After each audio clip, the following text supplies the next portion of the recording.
ஓம் ஸ்ருதி ஸ்மிருதி புராணானாம் ஆலயம் கருணாலயம் நமாமி பகவத்பாத சங்கரம் லோகசங்கரம் சங்கரம் சங்கராச்சாரியம் கேசவம் பாதராயணம் சூத்திரபாஷ்யக்ருதௌ வந்தே பகவந்தௌ புனः புனः ஈஸ்வரோ குருராத்மேதி மூர்த்திபேத விபாகினே व्योमवत् व्याप्तदेहाय दक्षिणामूर्तये नमः। सहना भवतु सहनौ भुनक्तु सह वीर्यं करवावहै तेजस्विनावधीतमस्तु मा विद्विषावहैः। ओम शांति शांति शांतिः। पतंजलि स्तुति சொல்லிட்டு ஆரம்பிக்கலாம். योगेन चित्तस्य पदेन वाचां मलं शरीरश्च वैद्यकेन योपाकरोतं प्रवरं मुनीनां पतञ्जलिं प्राञ्जलिरानतोऽस्मि। பதஞ்சலி யோக சூத்திரம். இதில் மொத்தம் 4 பாதங்கள் உண்டு. பாதங்கள் அப்படின்னா அத்தியாயம் அப்படின்னு சொல்லி எடுத்துக்கலாம். ஒவ்வொரு டெக்ஸ்டில் ஒவ்வொரு பேர். இந்த சூத்திர நூல்களில் பொதுவாக இந்த மாதிரி பாதம் அப்படின்னு சொல்கிறது வழக்கம். பிரம்மசூத்திரத்துலேயும் பார்த்தோம் அப்படின்னா அதுலேயும் பாதம் அப்படின்னு சொல்லிட்டு வரும். இப்போ அந்த விதத்தில் இதுலேயும் 4 பாதங்களை கொண்ட ஒரு நூல். அதில் முதல் பாதம் சமாதி பாதம் அப்படின்னு சொல்லி அதை நம்ம பார்த்தோம். அதில் இருக்கக்கூடிய 51 சூத்திரங்களையும் நம்ம பார்த்து முடிச்சிட்டோம். இப்போ அடுத்தது இன்னைக்கு நம்ம 2வது பாதம் ஆரம்பிக்கிறோம். இந்த 2வது பாதத்துக்கு சாதனா பாதம் அப்படின்னு அர்த்தம். முதலாவது பாதம் சமாதி பாதம், 2வது பாதம் சாதனா பாதம். இப்போ முதல் பாதம் எப்படிப்பட்டது, அதில் என்ன சொல்லப்பட்டிருக்கு அப்படின்னு சொல்லி பார்த்தோம்னா, மனதை ஒழுங்குபடுத்துவதற்கு, மனதில் தோன்றக்கூடிய அந்த எண்ணங்களை ஒழுங்குபடுத்துவதற்கு 2 உபாயங்கள் குறிப்பாக அதில் சொல்லப்பட்டது. ஒன்று வைராக்கியம், இன்னொன்று அபியாசம். வைராக்கியம்னா விருப்பு வெறுப்பின்மை, பற்றின்மை அப்படின்னு சொல்கிறோம். அடுத்தது அபியாசம். அபியாசம்னா எடுத்துக்கொண்ட லட்சியத்தில் நம்ம தொடர்ந்து நிற்கிறது. அப்படி நிற்கிறதுக்கு நம்ம என்ன பண்ணணுமோ அந்த பயிற்சிக்கு பேர் அபியாசம். என்னெல்லாம் பண்ணி நம்ம எடுத்துக்கொண்ட அந்த காரியத்திலேருந்து விலகாமல் இருக்கிறதுக்கு நம்ம என்னெல்லாம் பண்ணுறோமோ அது அத்தனையுமே நம்ம அபியாசம் அப்படின்னு சொல்கிறோம். இதில் ஆச்சாரியார்கள் எப்படி நமக்கு சொல்லி கொடுக்குறாங்க அப்படின்னா, இந்த முதல் பாதம் அப்படிங்கிறது இது உத்தம அதிகாரிகளுக்கு அப்படின்னு சொல்கிறாங்க. இப்போது வைராக்கியமும் அபியாசமும் தான் நமக்கு மனதை ஒழுங்குபடுத்துவதற்கான உபாயம் அப்படின்னு சொல்லியிருக்காரு. எனக்கு இப்போது வைராக்கியம் இல்லை, நான் என்ன பண்ணுறது? அபியாசம் என்னால் பண்ண முடியல, நான் என்ன பண்ணுறது? அப்படிங்கிறப்போ அதுக்கான உபாயத்தை இந்த 2வது பாதத்தில் சொல்கிறார். அப்போ 2வது பாதம் யாருக்கானது அப்படின்னா, ஆரம்ப நிலையில் இருக்கக்கூடிய சாதகர்களுக்கானது. முதல் பாதம் கொஞ்சம் டஃப்பாக இருக்கும். எடுத்தெடுப்பில் வைராக்கியம் இதெல்லாம் சொன்னார். இது என்னால் பின்பற்ற முடியாத பட்சத்தில் என்ன பண்ணி அந்த வைராக்கியத்தை அடைகிறது? ஏன்னா வைராக்கியம் சொல்யூஷன் சொல்லியாச்சு. வைராக்கியம் அவ்வளோ சாதாரணமாக வரக்கூடிய விஷயம் கிடையாது. அப்போ அதை அடைகிறதுக்கு நமக்கு உபாயங்கள் தேவைப்படும். அந்த உபாயங்களை இதில் சொல்கிறார். இப்போ நம்ம இதுக்குள்ளே போகிறதுக்கு முன்னாடி, இந்த 2வது பாதமான சாதனா பாதத்துக்குள்ளே போகிறதுக்கு முன்னாடி நம்ம முகவுரையாக சில விஷயங்கள் பார்த்துட்டு அதுக்கப்புறமா உள்ள நுழையலாம். இப்போது ஃபஸ்ட்டு பாதத்துக்கு சமாதி பாதம் அப்படிங்கிற பேரும், 2வது பாதத்துக்கு சாதனா பாதம் அப்படிங்கிற பேரும் எதனால் சொல்லியிருக்கார் அப்படின்னு சொல்லி நம்ம சிந்திச்சு பார்க்கலாம். முதல் பாதத்தில் நம்ம நிறைய சமாதிகளை பற்றி பார்த்தோம். கடைசியாக முடிக்கும்போது கூட சமாதியை பற்றி தான் சொல்லி முடித்தார். அப்போ இந்த சமாதி நிலைனா என்ன? நம்ம ஏற்கனவே பார்த்தோம். இந்த சமாதி நிலை அப்படிங்கிறது இது ஒரு அனுபவம், அதாவது ஒரு தனி அவஸ்தா கிடையாது அப்படின்னு சொல்லி பார்த்தோம். நம்ம 3 அனுபவங்களை அனுபவிக்கிறோம். ஜாகிரத், ஸ்வப்னம், சுஷுப்தி அப்படின்னு சொல்லி. நனவு, கனவு, உறக்கம். இந்த 3 விஷயங்கள் சாஸ்திரத்தில் பேசப்படுது. இது போக இனி ஒரு அனுபவமும் பேசப்படுது. அதுதான் சமாதி அப்படின்னு சொல்லி பார்த்தோம். இந்த சமாதிங்கிறது எப்படிப்பட்டது அப்படின்னு சொல்லி பார்க்கும் பொழுது, நம்ம உறக்க நிலையில் இருக்கும்போது எப்படி இருக்கும் அப்படின்னா, விக்ஷேபம் இல்லை. அந்த உறக்க நிலையில் இருக்கும்போது நம்ம அதுக்கு ஒரு உதாரணம் பார்த்தோம். என்ன அப்படின்னா, இப்போ இருக்கிற இடத்துலயே வந்து இருள் சூழ்ந்துருச்சு அப்படின்னா எது எது எங்கெங்க இருக்குன்னே தெரியாது. அது மாதிரி நம்ம உறக்கத்துல இருக்கும்போது எந்த ஒரு விருத்திகளும் எழாம எல்லாம் வந்து மறைஞ்சிருக்கு. ஆனா வந்து இந்த உறக்கம் வந்து நமக்கு ஒரு சந்தோஷத்தை கொடுக்குது. ஆனா எல்லாம் விதை ரூபத்துல வந்து உள்ள இருக்கத்தான் செய்யுது. எல்லா பிரச்சனைகளும் விதை ரூபத்துல உறக்கத்துல வந்து இருக்கு, வெளியே தெரியாம இருக்கு. வெளியே நமக்கு தெரியலங்கிறதுனால எதுவுமே எனக்கு தெரியலன்னு சொல்லி சந்தோஷமா இருக்கும். இப்போ ஒரு மோசமான ஒரு ஒரு நபர் இருக்கார் அப்படின்னு வச்சுக்கலாம்.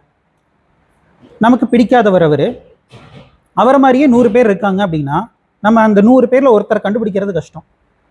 அது மாதிரி இங்க வந்து அந்த மாதிரி கூட எதுவுமே இல்லை, எதுவுமே நமக்கு தெரியல. அதனால வந்து திருப்தியா இருப்போம், அந்த இடத்துல கொஞ்சம் சந்தோஷமா இருப்போம்.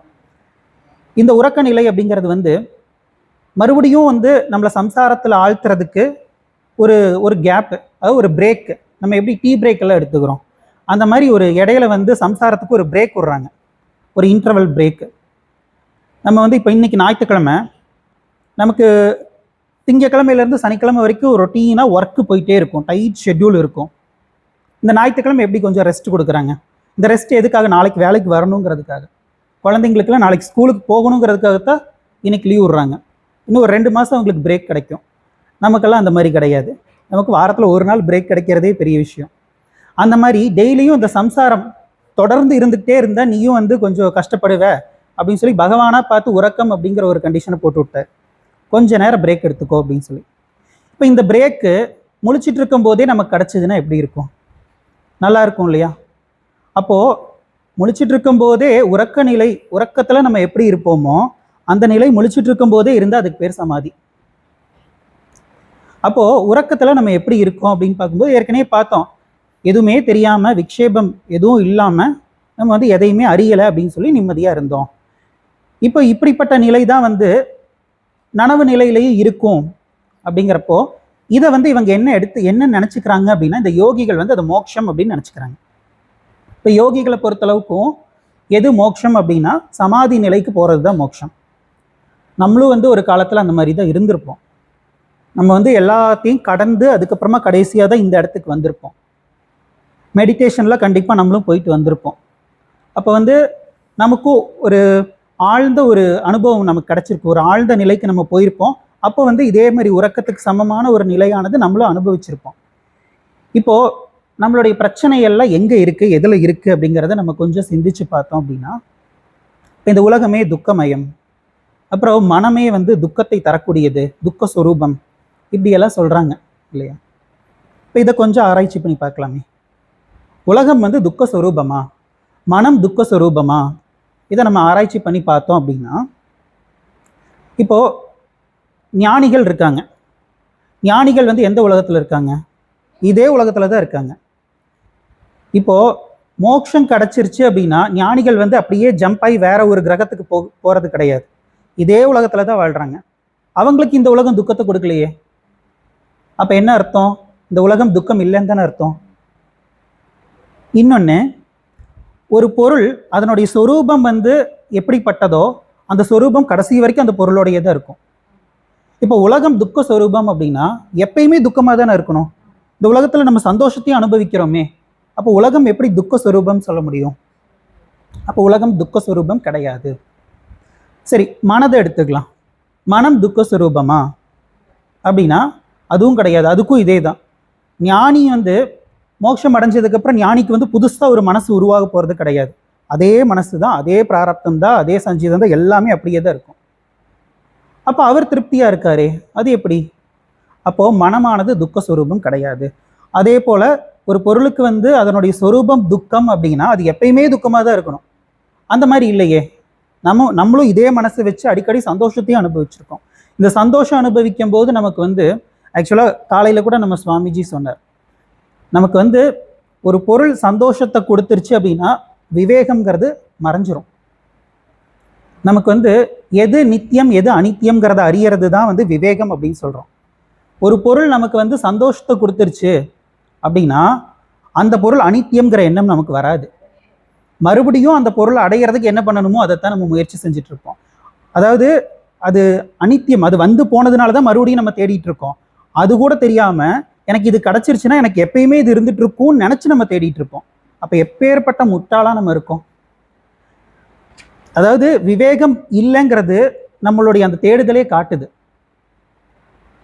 அப்ப என்னன்னா இந்த விவேகம்லாம் அவ்வளோ சீக்கிரமா வரக்கூடியது கிடையாது. அந்த விவேகம்லாம் வர்றதுக்காக இந்த 2வது பாதத்துல வந்து பல விஷயங்கள் வந்து சொல்றார். இப்போ இந்த யோகிகள் வந்து எதை மோட்சம் எதை முக்தி அப்படின்னு சொல்றாங்கன்னா இந்த சமாதியை தான் முக்தி அப்படின்னு சொல்றாங்க. இப்போ நம்ம வந்து பார்த்தோம், மனமும் நமக்கு வந்து பிரச்சனை கிடையாது, உலகமும் துக்கஸ்வரூபம் கிடையாது. மனமும் துக்கஸ்வரூபம் அல்ல, உலகமும் துக்கஸ்வரூபம் அல்ல அப்படின்னு சொல்லி பார்த்தாச்சு. அப்ப எதுதான் நமக்கு துக்கத்தை கொடுக்குது அப்படின்னு சொல்லி பார்த்தோம் அப்படின்னா, இப்போ மனசுல வந்து என்ன நடக்குது அப்படின்னா விருத்திகள் தான் வருது. மனசுல எல்லாருக்குமே எண்ணங்கள் தான் வருது. இந்த எண்ணங்கள் எப்படி இருக்கு? சந்தோஷமான எண்ணங்கள் வரும்போது நான் சந்தோஷமா இருக்கேன், துக்கமான எண்ணங்கள் வரும்போது நான் துக்கத்துல இருக்கேன் இல்லையா? இதைத்தான் வந்துட்டு மூணாவது சூத்திரத்துல வந்து முதல் பாதத்துல சொன்னார். அது 2வது சூத்திரத்துல என்ன சொல்லியிருப்பார் அப்படின்னா, இந்த மனதை வந்து ஒழுங்குபடுத்துறது தான் யோகம் அப்படின்னு சொல்லி யோகத்துக்கான டெஃபினிஷன் சொன்னார். அப்படி ஒழுங்குபடுத்தினா என்ன நடக்கும், ஒழுங்குபடுத்தலைன்னா என்ன நடக்கும், இதை ரெண்டையும் வந்து 3வது 4வது சூத்திரத்துல சொல்லியிருப்பார். அதுல வந்து 3வது சூத்திரமோ 4வது சூத்திரமோ அதுல ஏதோ ஒரு சூத்திரத்துல வந்து ஒழுங்குபடுத்தலைன்னா என்ன நடக்கும் அப்படிங்கிறத சொல்லியிருப்பார். என்ன நடக்கும் அப்படின்னா, மனதினுடைய விருத்திகள் எப்படிப்பட்டதாக இருக்கோ அப்படிப்பட்டவனா நீ மாறிடுவ அப்படின்னு சொல்லியிருப்பார். மனசுல வந்து சந்தோஷமான விருத்திகள் வந்தா நீ சந்தோஷமா இருப்ப, துக்கமான விருத்திகள் வந்தா நீ துக்கமா இருப்ப அப்படின்னு சொல்லியிருப்பார். துக்க சொரூபமாவே நம்ம மாறிடுவோம் அந்த இடத்துல. இதுதான் வந்து மனசை ஒழுங்குபடுத்தலைன்னா நடக்கக்கூடியது. அப்போ மனசை ஒழுங்குபடுத்து அப்படின்னு சொல்லி அட்வைஸ் பண்றாரு. இப்போ என்னன்னா விருத்திகள் தான் நமக்கு வந்து பிரச்சனைங்கிறது தெரியுதா? அப்போ என்ன பண்ணணும், அந்த விருத்திகளை ஸ்டாப் பண்ணணும். இதை வந்து நம்ம வந்து மனமற்ற நிலை அப்படின்னு சொல்லிக்கலாம். ஆக்சுவலாக மனமற்ற நிலை அப்படிங்கிறது ஒன்று கிடையாது. நம்ம வந்து எல்லாருக்கும் புரியணுங்கிறதுக்காக இந்த டேர்ம் வந்து நம்ம யூஸ் பண்ணுறோம். இது வந்து சாஸ்திரத்தில் ஆக்சுவலாக இந்த யோக சூத்திரம் அப்படிங்கிறது வந்து நம்முடைய வேதாந்தத்தோட சம்மந்தப்பட்ட விஷயம் தான். ஆக்சுவலாக பதஞ்சலி நம்மால் தான். அவர் சொல்லக்கூடிய அந்த விஷயங்களை ஒவ்வொன்றா நம்ம பார்க்கும் பொழுது இந்த வேதத்துக்கு முரண்பட்டு வேதாந்தத்துக்கு முரண்பட்டு அவர் எதுவுமே பேசல. அதுக்கு பொருள் கொடுக்கக்கூடியவங்க அவரை ஃபாலோ பண்ணி ஒரு மதத்தை உருவாக்குனாங்க இல்லையா, இவங்க தான் வந்து இவங்க இஷ்டத்துக்கு சில விஷயங்கள் உருவாக்கி வச்சிருக்காங்க. அதுல ஒண்ணுதான் இப்போ வந்து இந்த சமாதி நிலைக்கு நம்ம போய் அதுலயே இருக்கணும் அப்படிங்கிறது. என்ன அப்படின்னா, மனதுல தோன்றக்கூடிய எண்ணங்கள் இதுதான் நமக்கு, இந்த விருத்திகள் தான் பிரச்சனை அப்படின்னு சொல்லி நம்ம பார்த்தோம். இப்போ இந்த விருத்திகளை ஸ்டாப் பண்றது, அதுக்கு என்ன பண்ணலாம், எப்படி ஸ்டாப் பண்ணலாம் அப்படிங்கிறப்போ, இந்த உறக்க நிலையில விருத்திகள் வராதுன்னு பார்த்தோம் இல்லையா, அதை நீ முழிச்சிட்டு இருக்கும் போதே கொண்டு வந்துரு. அதுதான் சமாதி. முழிச்சிட்டு இருக்கும் போதே அந்த உறக்க நிலைக்கு போனோம்னா, அந்த உறக்க நிலை வந்து விருத்தி இல்லாத நிலை தானே. அதை நீ முழிச்சிட்டு இருக்கும் போதே கொண்டு வந்துட்டனா அப்போ உனக்கு எந்த சம்சாரமும் இல்லையே, பிரச்சனை இல்லை இப்படி சொல்றாங்க அவங்க. அப்ப அதுக்கு என்ன பண்ணணும் அப்படின்னா, நிறைய பயிற்சி பண்ணி தியானம் பண்ணி நம்ம வந்து சமாதி நிலையில இருந்துகிட்டே இருக்கணும். இப்படி சமாதி நிலையில இருக்க இருக்க நம்ம வந்து ஒரு கட்டத்துல வந்து மரணம் அடையும் போது அதுக்கப்புறம் நமக்கு மோட்சம், மீண்டும் பிறப்பில்லை அப்படின்னு சொல்றாங்க. இதெல்லாம் வந்து இவங்க வந்து சும்மா அவங்களுக்கு என்ன தோணுதோ அதை வச்சு அவங்க சொல்லலை, உபனிஷத்துல இருந்து தான் எடுக்கிறாங்க. உபனிஷத்தை இவங்க வந்து ஒரு விதமா இன்டர்பிரட் பண்றாங்க. இந்த ஓம்கார உபாசனை இருக்கு இல்லையா, இந்த ஓம்கார உபாசனையில இது மாதிரியான விஷயங்கள் எல்லாம் சொல்லப்பட்டிருக்கு. ஆக்சுவலா இவங்க வந்து மீண்டும் பிறப்பில்லை அப்படின்னு சொல்றது வந்து ஒரு குறிப்பிட்ட காலம் வரைக்கும், அதுக்கப்புறம் நம்ம மறுபடியும் பிறப்போம், அதுக்கப்புறம் மறுபடியும் சமாதி நிலைக்கு போய் இந்த மாதிரி வரணும். எது வரைக்கும் அப்படின்னா கல்ப காலம் வரைக்கும். இந்த மாதிரியான நம்பிக்கைகள்ல நானும் இருந்துட்டு வந்திருக்கேன். இந்த முக்தி மோட்சம் அப்படிங்கிறதெல்லாம் வந்து நிரந்தரமானது கிடையாது, ஒரு குறிப்பிட்ட காலம் வரைக்கும் தான் இருக்கும். அதுக்கப்புறம் நம்ம வந்து ரொம்ப காலம் இதுலயே வாழ்ந்து கஷ்டப்படுறதுக்கு பதிலாக இந்த மாதிரி மெடிடேஷன்ல பண்ணி ப்ராக்டிஸ் பண்ணி நம்ம வந்து அந்த ஒரு கோலை அச்சீவ் பண்ணிட்டோம் அப்படின்னா பிரம்மாவுடைய காலம் வரைக்கும் நம்ம வந்து பிறக்க மாட்டோம். அதுக்கப்புறம் மறுபடியும் பிறப்போம், அதுக்கப்புறம் மறுபடியும் தேடிக்கலாம். நம்ம ஏற்கனவே வந்து தேடி தானே வந்து இந்த சமாதி எல்லாம் நம்ம அடைஞ்சோம். அது மாதிரி மறுபடியும் வந்து நம்ம சமாதி நிலைக்கு வந்து மறுபடியும் பிறக்காத ஒரு நிலைக்கு போய்க்கலாம். இப்படியெல்லாம் வந்து நம்புறவங்க இன்னைக்கும் இருக்காங்க. அப்படி நானும் நம்பியிருக்கேன். அப்ப இதெல்லாம் எதுல இருந்து எடுக்கிறாங்க அப்படின்னா, இந்த ஓம்கார உபாசனை அப்படிங்கிறது இருக்கு. இந்த ஓம்கார உபாசனை வந்து எப்படி செய்வாங்க அப்படின்னா, ஓம்காரத்தை நம்ம 3ஆ பிரிக்கிறோம் இல்லையா, ஆ உ இம் அப்படின்னு சொல்லி. அதையும் நம்ம பார்த்தோம், யோக சூத்திரத்திலே பார்த்தோம். இந்த ஆ கூட்டல் உ அதுதான் ஓ அப்படின்னு சொல்லி ஆகுது. அதுக்கு உதாரணமா நம்ம அந்த சூரியோதயம் அப்படிங்கறத வந்து அந்த வார்த்தையை பார்த்தோம். சூரிய கூட்டல் உதயம். அந்த ஏ அப்படிங்கிறது வந்து ஆ சவுண்டு, அப்புறம் உ உதயம், இது ரெண்டும் சேரும்போது சூரியோதயம் அப்படின்னு சொல்லி வருது இல்லையா. அப்போ ஓம் அப்படிங்கிறதுல அந்த ஓ அப்படிங்கிற சப்தத்தை வந்து ஆ கூட்டல் ஊ அப்படின்னு சொல்லி பிரிச்சுக்கிறோம். அதுக்கப்புறம் இம், அது வந்து மகாரம். அப்போ அகாரம், உகாரம், மகாரம். இதில் இந்த சப்தத்தை அகாரம் அந்த சப்தத்தை மட்டும் எடுத்து நம்ம அதை ஆலம்பனமாக எடுத்து விராட்டை உபாசிக்கணும். இந்த ஒட்டுமொத்த ஜகத்தாக இருக்கக்கூடிய அந்த விராட் என்ற தேவதையை நம்ம வந்து அந்த ஆ அப்படிங்கிற அந்த சப்தத்தில் உபாசனை செய்யணும். அப்புறம் ஊ அப்படிங்கிற சப்தத்தில் வந்து ஹிரண்ய கர்ப்பனை உபாசனை செய்யணும். அப்புறம் இம், அந்த மகாரம், அந்த சப்தத்தில் நம்ம அந்தர்யாமி என்ற தேவதையை உபாசனை செய்ய வேண்டும். இப்படி உபாசனை செய்தால் என்ன பலன்? இதுவும் சாஸ்திரத்தில் உபனிஷத்தில் சொல்லப்பட்டிருக்கு. அதில் இந்த மகாரத்தை வந்து நம்ம உபாசிக்கும் போது நமக்கு என்ன பலன் அப்படிங்கிறப்போ என்ன சொல்கிறாங்க அப்படின்னா, நம்ம வந்து நம்மளுடைய ஜட்ஜ்மெண்ட் கரெக்டாக இருக்கும் அப்படின்னு சொல்லுவாங்க. இந்த ஜட்ஜ்மெண்ட் அப்படிங்கிறது வந்து எப்படிப்பட்டதுன்னா, நம்முடைய 5 புலன்கள் இருக்குது. ஒவ்வொரு புலனுக்கும் சொல்லி ஒரு டியூட்டி வந்து பகவான் கொடுத்துருக்கார். அந்த டியூட்டி வந்து அது கரெக்டாக செய்யும். எனக்கு பிடிச்சிருக்கு பிடிக்கலங்கிறதுல அதுக்கு விஷயம் கிடையாது. இப்போ ஒன்றும் இல்லை, ஒரு இடத்துக்கு போகிறோம், அங்கே வந்து நிறைய ரோஜா பூ வச்சுருக்காங்க. நமக்கு எப்படி இருக்கும், அந்த ரோஜா பூ ஸ்மெல் நல்லா இருக்கும் இல்லையா, அதை சுவாசிப்போம். இன்னொரு இடத்துக்கு போகிறோம், நல்லா சாக்கடையாக இருக்குது, அந்த நாத்தம் வரும் இல்லையா, நம்ம மூக்குக்கிட்ட சொல்ல முடியுமா ரோஜா பூவை மட்டும்தான் நீ சுவாசிக்கணும், இந்த சாக்கடை நாத்தத்தெல்லாம் நீ வந்து உள்ளே இழுக்கக்கூடாது, இப்படி சொன்னால் அது கேட்குமா? வேணும்னா நீ மூக்கை மூடிக்கோ, அதுக்கு வாய் இருந்தால் அதுதான் சொல்லும், இதுதான் சொல்லும். அப்போ தான் டியூட்டியை அது கரெக்டாக பார்க்கும் இல்லையா? அது மாதிரி இந்த புத்தியனுடைய டியூட்டி என்ன அப்படின்னா, எதையாவது ஒன்று ஜட்ஜ் பண்ணுறது. இந்த ஜட்ஜ்மெண்ட் அப்படிங்கிறத புத்தியினுடைய டியூட்டி. இதனால தான் ஒவ்வொருத்தங்க வந்து குருவை ஒவ்வொரு விதமாக ஜட்ஜ் பண்ணுவாங்க. ஆக்சுவலாக நம்ம அந்த ஈஸ்வர வழிபாடு அப்படின்னு சொல்கிறதே வந்து குரு வழிபாடு தான். குருவை வழிபடாமல் நமக்கு வந்து இந்த மோட்சங்கிறது சித்தி ஆகவே ஆகாது. எப்போ வந்து நம்முடைய இஷ்ட தேவதையும் குருவும் வேறு வேறு அல்ல அப்படின்னு சொல்லி பார்க்குறோமோ அது வரைக்கும் நமக்கு வந்து இந்த மோட்சம் சித்திக்கவே சித்திக்காது. குரு மேலே வந்து குருவை வந்து சரியாக புரிஞ்சுக்கிறதுக்கே நமக்கு ஈஸ்வர அனுகிரகம் வேணும். நம்ம தூரத்துலேருந்து குருவை பார்த்தோம் அப்படின்னா அப்போ இருக்கக்கூடிய ஜட்ஜ்மெண்ட் வேறு மாதிரி இருக்கும். இப்போ குருவை வந்து நம்ம பார்க்கவே இல்லை, எங்கேயோ இருந்து கேட்டுட்டு இருக்கோம் அப்படின்னா அப்படியே உலகத்திலே இல்லாத ஒரு குரு பக்தி நமக்கு மட்டும்தான் இருக்குங்கிற மாதிரி இருக்கும். ஆனால் கூட இருந்து பார்த்தோம் அப்படின்னா அந்த பக்தி கொஞ்சம் ஆட்டம் காணும். என்ன காரணம் அப்படின்னா, நம்ம வந்து இந்த சினிமாலாம் பார்த்துட்டு மகான்கள் ஞானிகள்னால் இப்படி தான் இருக்கணும், அவங்க வந்து எதையுமே வந்து சாப்பிட மாட்டாங்க, என்னென்னமோ நினச்சிக்குவோம், நம்ம பாட்டுக்கு கற்பனை பண்ணுவோம். அது சினிமா தான் நமக்கு இப்போ பிரமாணமே. சினிமாவில் என்ன காட்டுறாங்களோ அதான் சினிமாலேயே காட்டிட்டாங்களே, இதுக்கு மேலே வேறு என்ன வேணும் அப்படிங்கிற மாதிரி தான் நம்ம எடுத்துக்கிறோம் இல்லையா? அப்போ அப்படி இருக்கும்போது நம்ம வந்து அதையவே அப்படியே நேரில் அப்ளை பண்ணுறோம். குரு வந்து இப்படி தான் இருக்கணும், அவர் நம்மளை மாதிரியே வந்து ஒரு சளி பிடிச்சாலோ ஒரு காய்ச்சல் வந்தாலோ, இன்னும் குருவுக்கு காய்ச்சல்லாம் வருது, குருன்னா இப்படியெல்லாம் வரக்கூடாதே அப்படின்னு சொல்லுவோம். நீ சரீரத்தை பார்த்து சொல்லிகிட்டு இருக்க, உனக்கு இந்த விவேகமே இல்லை. அப்போது நம்மளுடைய அந்த சரீரத்துக்கு இருக்கக்கூடிய அந்த பலகீனங்கள் அது வந்து நம்ம நேரில் பார்க்கும்போது தெரியும். அப்போ தெரியும் போது அந்த குருவுடைய மகிமையை வந்து நம்ம குறைச்சி எடை போட்டுருவோம் நேரில் பார்க்கும்போது. அப்போ என்ன அப்படின்னா, நம்முடைய ஜட்ஜ்மெண்ட் வந்து இடத்துக்கு தகுந்த மாதிரி மாறும், சூழ்நிலைக்கு தகுந்த மாதிரி மாறும். அப்போ இந்த மகாரத்தை வந்து நம்ம ஆலம்பனமாக எடுத்து அந்தர்யாமி என்ற தேவதையை உபாசனை செய்யும் போது முதல் பலனாக சொல்லப்படுவது என்ன அப்படின்னா சரியான ஜட்ஜ்மெண்ட் அப்படிங்கிறது சொல்கிறாங்க. ரெண்டாவது பலனாக ஒரு விஷயம் சொல்கிறாங்க, பிரகிருதி லயம் அப்படின்னு சொல்லி வரும். இந்த பிரகிருதி லயம் அப்படிங்கிறது என்ன அப்படின்னா, இதை நம்ம வந்து சூத்திரத்துலையும் பார்த்துருப்போம், பிரகிருதி லயானாம் அப்படின்னு சொல்லி பார்த்துருப்போம். பிரகிருதி லயம் அப்படிங்கிறது என்னன்னா, இந்த மாயா தத்துவம் இருக்கு இல்லையா, அந்த மாயாவோடவே நம்ம வந்து ஒன்றி அதனுடைய கலந்து விடுதல்.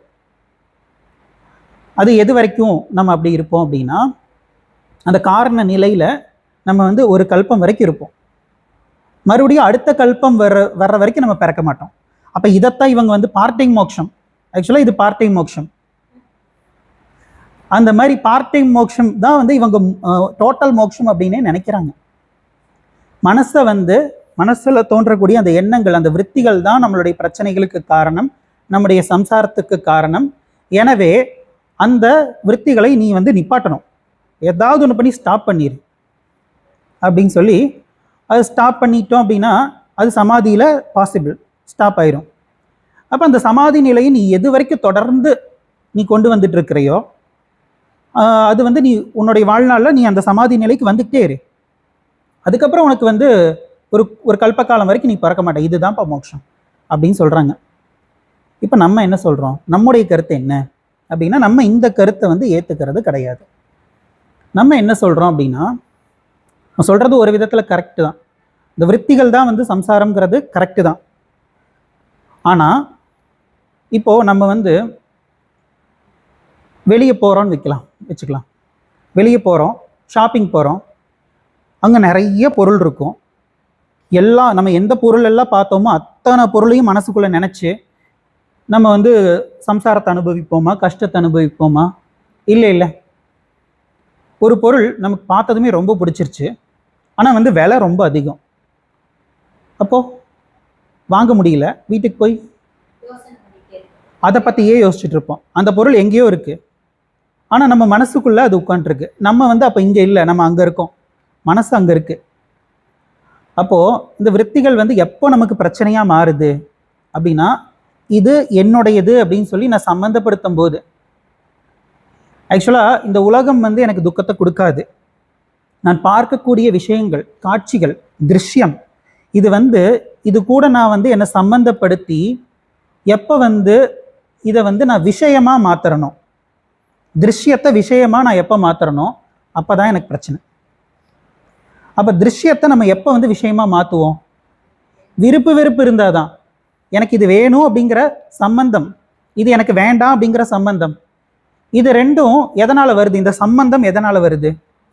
ஆசையினால வருது. ஆசைனா என்ன? ராகம். அப்ப அப்புறம் வேண்டாம் அப்படின்னு சொல்றது என்னது? வெறுப்பு, துவேஷம். அப்ப ராகத்வேஷம் தானே நம்மளுடைய பிரச்சனைகளுக்கு காரணமா இருக்கு.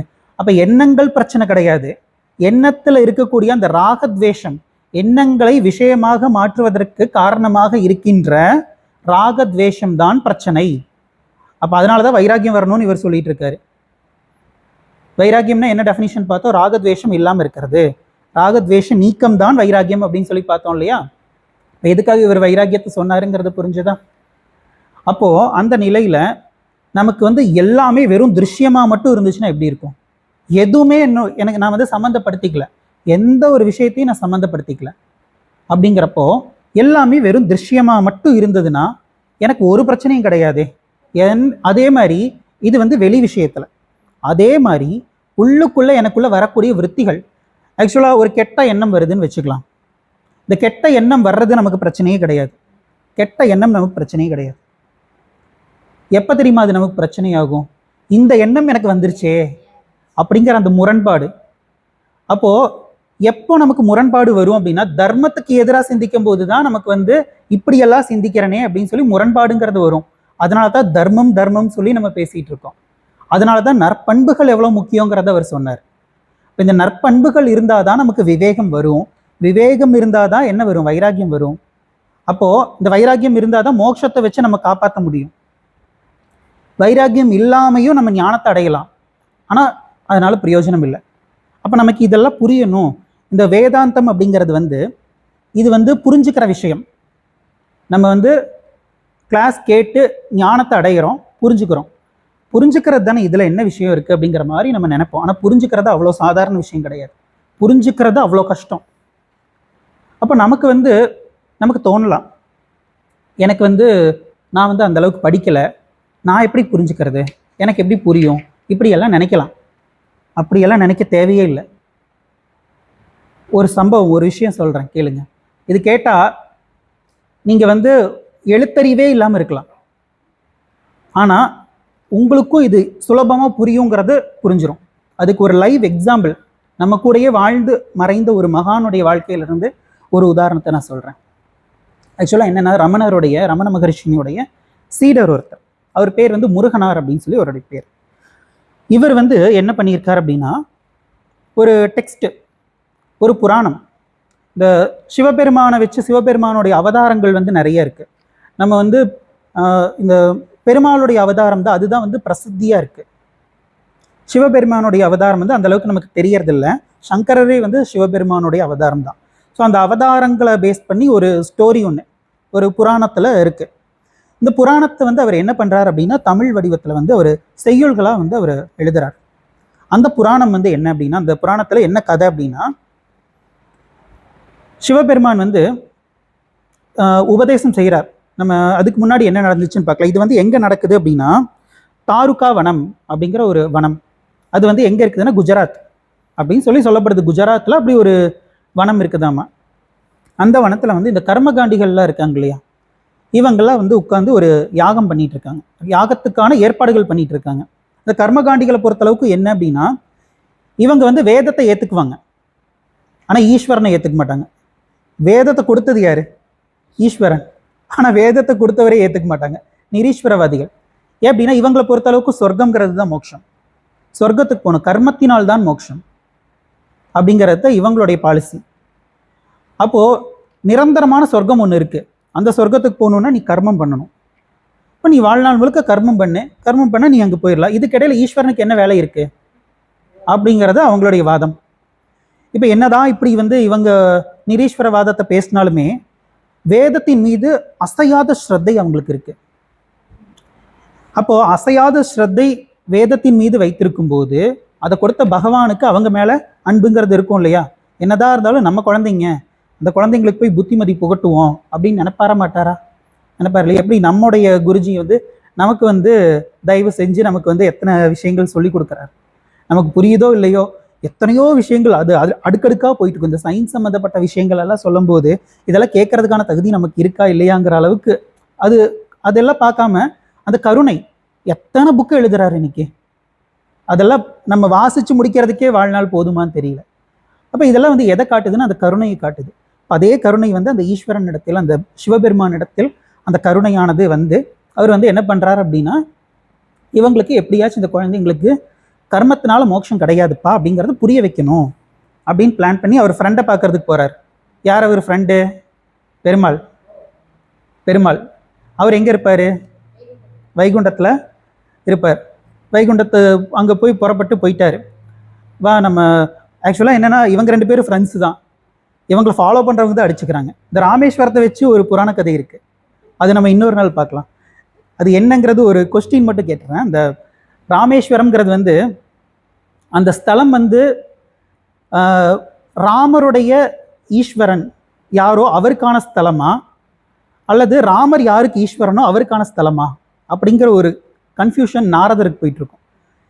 இந்த கன்ஃபியூஷனை வந்து சிவபெருமான் கிட்ட கேட்பாரு, அதுக்கப்புறம் வந்து பெருமாள் கிட்ட கேட்பாரு. இவங்க 2 பேரும் வந்து இது சிவனுடைய ஸ்தலம்ங்கிற மாதிரி பெருமாள் வந்து இது வந்து விஷ்ணுடைய ஸ்தலம் அப்படின்னும் 2 பேரும் மாற்றி சொல்லிக்குவாங்க. அப்போ வந்து என்னன்னா 2 பேரும் இப்போ சிவன் வந்து இது என்னுடைய இது அப்படின்னு சொல்லிட்டா விஷ்ணு கிட்ட போய் உங்க கோயில் அவர் கோயிலும் சொல்லிட்டு இருக்காரு, என்னன்னு பார்த்துக்கோங்கன்னு சொல்லி சண்டை மூட்டி விடலாம். இங்க இவங்க 2 பேரும் வந்து ஃப்ரெண்ட்ஸா இருக்காங்க.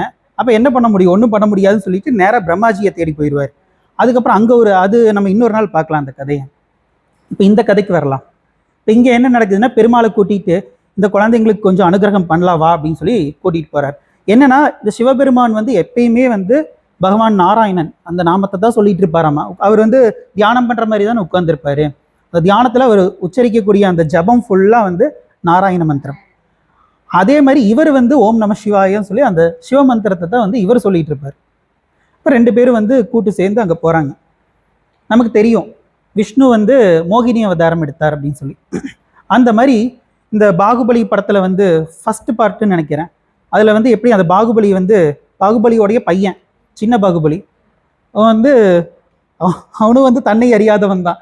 தான் வந்து ராஜ பாகுபலியோட பையங்கிறதே தெரியாமல் தான் இருப்பான். அதுக்கப்புறம் தெரியும். அது கூட வேதாந்தத்துக்கு யூஸ் பண்ணிக்கலாம் நம்ம. சரி, இப்போ என்னன்னா அவன் வந்து அந்த ஹீரோயினை பார்த்துருவான். பார்த்து அந்த ஹீரோயின் மறைஞ்சு போகும். இவனும் வந்து குதிச்சு எப்படியாச்சும் அந்த ஹீரோயினை போய் கண்டுபிடிச்சிடணும். அது அப்படியே பட்டர்ஃப்ளை மாதிரி பறந்து அப்படியே போகும். போய் தொடணும்னு போவான், அது அப்படியே இல்லாமல் போயிடும். இந்த சினிமாலெல்லாம் நம்ம பார்ப்போம் அந்த மாதிரி. இப்போ அது மாதிரி இந்த மோகினி அவதாரம் வந்து இந்த தாருகாவனத்தில் அங்கே இருந்த அந்த ரிஷிகள் அவங்க இருக்கிற இடத்துல வந்து அந்த அந்த மோகினி அவதாரத்தில் இருக்கக்கூடிய விஷ்ணு வந்து அவங்களுக்கு காட்சி கொடுக்குறார். இவங்க போகிறாங்க, அப்படியே மறைஞ்சு வேற பக்கம் போயிடுறாங்க. இப்படிப்பட்ட ஒரு பேரழகி நம்ம பார்த்ததே இல்லையே அப்படின்னு சொல்லி இவங்களும் பின்னாடி ஓடுறாங்க. அப்புறம் ரொம்ப தூரம் போயிட்டாங்க. போனதுக்கப்புறம் எங்கே போனாங்கன்னே தெரியல. அப்புறம் இவங்க வந்து யோசிக்கிறாங்க என்ன நடந்திருக்கும் அப்படின்னா, இப்போ வீட்டில் வந்து ஏதாச்சும் விசேஷம் அப்படின்னா ஒய்ஃப் வந்து என்ன பண்ணுவாங்க, அதுக்கான ஏற்பாடுகள்லாம் பண்ணி கொடுப்பாங்க இல்லையா. அந்த மாதிரி இவங்க ஒய்ஃப் எல்லாம் வந்து இந்த ரிஷிகளுடைய ஒய்ஃப் எல்லாம் என்ன பண்ணுறாங்கன்னா யாகத்துக்கு தேவையான அந்த ஜாமானு அதெல்லாம் வந்து எடுத்து கொடுத்துட்டு இருக்காங்க. இந்த கேப்பில் இவங்க ஓடி போயிட்டாங்க. அப்போ அந்த மோகினி அவதாரம் எடுத்த விஷ்ணு வந்து அந்த அம்மாவையும் காணோம். இப்போ என்ன பண்றதுன்னு தெரியல இவங்களுக்கு வந்து. அப்புறம் அப்பதான் கிளாஷ் ஆகுது, நம்மளாம் எவ்வளோ பெரிய ரிஷி, ஒரு பொண்ணு பின்னாடி இப்படி அலைஞ்சிருக்கோமே, அப்போ இது வந்து நம்மளை வந்து ஏதோ டெஸ்ட் பண்றதுக்கு, நம்மளை சோதிக்கிறதுக்கு என்னமோ நடக்குது அப்படின்னு சொல்லி உஷாராயிட்டாங்க. அப்போ மேபி இது வந்து நம்ம ஒய்ஃபு இல்லை நம்ம வீட்டில் ஏதாவது ஒன்று பண்ணுறதுக்காக இவங்க வந்து ஒரு மாயாஜாலம் மாதிரி நமக்கு காட்டியிருக்கலாம், சம்திங் ராங். இப்போ உடனே நம்ம வீட்டுக்கு போகணும் அப்படின்னு சொல்லி அங்கே போய் பார்த்தா அங்கே என்ன ஆயிடுச்சு, சிவபெருமான் வந்து ஆண்டி வேஷத்தில் போய் நின்று இவங்களை வந்து பின்னாடி அலைய விட்டுருக்கார். ஒய்ஃப் எல்லாம் வந்துட்டு இவர் பின்னாடி போக ஆரம்பிச்சிட்டாங்க. அப்புறம் இவங்களுக்கு வந்து தெரிஞ்சிருச்சு, நம்மளை வந்து இந்த ஒரு பொண்ணு வந்து ஏமாத்தின மாதிரி இவங்களை வந்து ஒரு ஆண்டி வந்து ஏமாத்திட்டு இருக்கிறான் அப்படின்னு சொல்லிட்டு அவங்க வந்து பிடிச்சிட்டாங்க, எப்படியோ கண்டுபிடிச்சிட்டாங்க. இப்போ கண்டுபிடிச்சதுக்கப்புறம் எங்களுக்கு இருக்கிற சக்தியை வச்சு உன்னை வந்து என்ன பண்ணுறோம் பார் அப்படின்னு சொல்லி உட்காந்து, அது வந்து என்னன்னா ஆபிச்சாரிக கர்மாணி அப்படின்னு சொல்லி சாஸ்திரத்தில் ஒரு கர்மம் சொல்லப்படுதாமா. ஆபிச்சாரிக கர்மாணி அப்படின்னு சொல்லி கேட்டேன். அந்த கர்மம் வந்து கிட்டத்தட்ட இந்த பிளாக் மேஜிக் மாதிரி. ஆபிச்சாரிகம் சொல்லி கேட்டேன். அபிச்சாரம் ஓகே, ஏதோ ஒன்று. சரி, பிளாக் மேஜிக் மாதிரி ஒன்று பண்ணுறாங்க. இவங்களுக்கு வந்து கர்மத்தினால தான் எல்லாம் அப்படிங்கிறது தானே இவங்களுடைய வாதம். இப்போ இந்த கர்மத்தாலேயே உன்னை என்ன பண்ணுறோன்னு பாரு அப்படின்னு சொல்லி இவங்க வந்து அந்த கர்மம் வந்து பண்ணுறாங்க. ஒவ்வொன்றா பண்ணி பார்க்குறாங்க, அங்கே ஒன்றுமே வேலைக்கு ஆகலை. அப்புறம் கடைசியில் வந்து நம்ம வந்து ஒருத்தங்கிட்ட சண்டை போட்டுட்டு இருக்கோம், கடைசி வரைக்கும் அவங்க நம்மளை ஜெயிச்சுட்டே இருக்காங்கன்னா நீங்கள் யார் அப்படின்னு சொல்லி அவங்க காலில் விழுந்துருவோம் இல்லையா? அந்த மாதிரி சுவாமி நீங்கள் யார் சொல்லுங்க அப்படின்னு சொல்லி சரணாகதி. அதுக்கப்புறம் அவர் வந்து தன்னை வந்து வெளிப்படுத்தி அவர் வந்து உபதேசம் செய்கிறார். இப்போ இந்த உபதேசம் இருக்கு இல்லையா, இந்த இதில் வந்து ஆத்ம விசாரம் வருது. கர்மத்தினால் மோட்சம் அல்ல, ஞானத்தினால் தான் மோட்சம். வேதாந்தம் அப்படிங்கிறது ஒன்று இருக்குது, அதை விட்டுட்டு நீங்கள் இந்த கர்மத்தை மட்டும் பண்ணி சொர்க்கம் போகிறதெல்லாம் வந்து யூஸ்லெஸ் அப்படிங்கிறது வந்து அவர் புரிய வைக்கிறார். இப்போ என்ன நடக்குது அப்படின்னா, இப்போ இதுதான் வந்து கதை.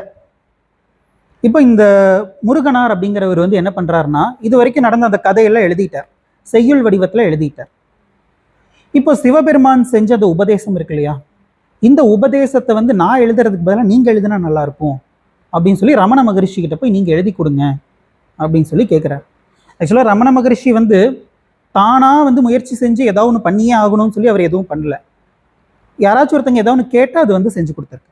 அவர் வந்து இதை செஞ்சு அடையணும் அப்படிங்கிறதுக்கு அவருக்கு எதுவுமே இல்லை, அப்பேற்பட்ட ஞானி அவர்.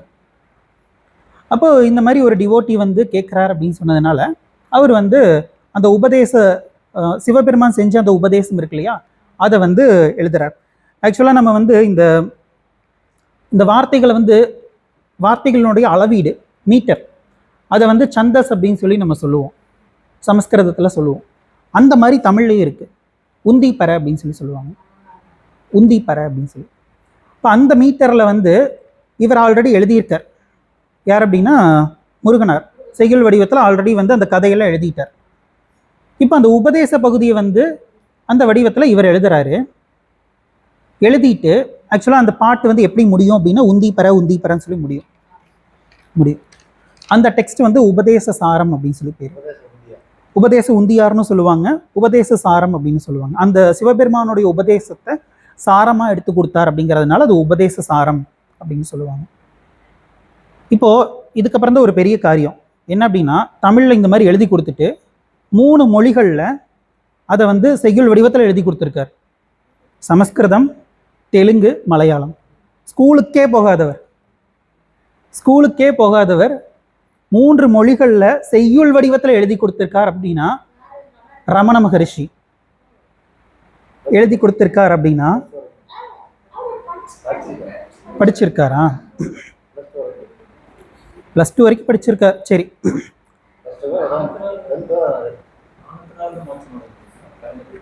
கர்மத்தினால் இல்லை, ஞானத்தினால் தான் மோட்சம் முடியும்.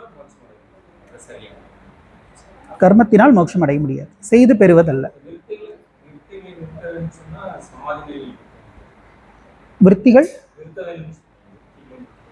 விருத்திகளை நிறுத்த வேண்டும் அப்படின்னா நம்ம முயற்சி செஞ்சு நிறுத்துறது அப்படிங்கிறது ஒன்று. அது வந்து நம்ம சமாதி நிலை அப்படின்னு சொல்கிறோம். முயற்சி செய்து சமாதி நிலைக்கு போய் நிறுத்துறது அப்படிங்கிறது ஒன்று. இது வந்து அந்த சமாதி நிலையிலேருந்து மறுபடியும் வெளியே வந்துட்டோம் அப்படின்னா மறுபடியும் பழையபடி ஆயிரும். அப்போது மோட்சங்கிறது வந்து போகிறது கிடையாது, எப்பயுமே இருக்கக்கூடியது. எனவே கர்மத்தினால் செய்து பெறுவது மோட்சம் அல்ல அப்படிங்கிறது. ஞானத்தினால் தான் மோட்சம். ஏன் ஞானத்தினால் மோட்சம் அப்படின்னா, இப்போது நம்மக்கிட்ட வந்து ஒரு பொருள் இல்லை அப்படின்னு வச்சுக்கலாம். அந்த பொருள் வந்து ரெண்டு விதத்தில் இல்லாமல் போகலாம். ஒன்று உண்மையிலேயே நம்மக்கிட்ட இல்லாமல் இருக்கும், இன்னொன்று நம்மக்கிட்ட இருக்கும் அது தெரியாமல் இருக்கும். இப்போது என் பேக்கெட்டில் வந்து ஒரு 500 ரூபா நான் வச்சுருந்தேன், அதை வந்து நான் வேற எங்கேயோ வச்சுட்டேன். இப்போ அது என்கிட்டயே தான் இருக்குது, வேறு பேக்கெட்டில் மாற்றி வச்சுட்டேன்னு வச்சுக்கலாம். இந்த பேக்கெட்டில் இருக்கிறது இந்த பேக்கெட்டில் வச்சுட்டேன். இப்போ இந்த பேக்கெட்டில் நான் தேடி பார்க்குற காணோம். இப்போது உண்மையிலேயே அந்த காசு காணோம் அப்படின்னா நான் எப்படியெல்லாம் துயரப்படுவனோ அதே துயரம் தானே அந்த காசு இருக்கும்போதும் எனக்கு இருந்துச்சு. ஏன்னா இந்த பேக்கெட்டில் வச்சுருக்கேங்கிறது எனக்கு தெரியல. அப்போது அது தெரிஞ்சிருச்சு அப்படின்னா என்னுடைய துக்கம் எல்லாம் முடிஞ்சிடும். அப்போ இங்கே ஞானம் தான் எனக்கு அந்த துக்கத்திலிருந்து விடுதலை கொடுத்துருக்கு. புரியுதுங்களா? நான் வந்து இந்த பேக்கெட்டில் இருக்கிற காசை நான் இந்த பேக்கெட்டில் வச்சுருக்கேன் அப்படிங்கிற அந்த அறிவை அடைஞ்ச உடனே எனக்கு வந்து அந்த கவலையிலிருந்து விடுதலை கிடச்சிருச்சு. தவத்தினால் முக்தி கிடையாது. அது அந்த மாதிரி வாதங்கள் இருக்கு, சொசைட்டியில் இருக்கு. வெறும்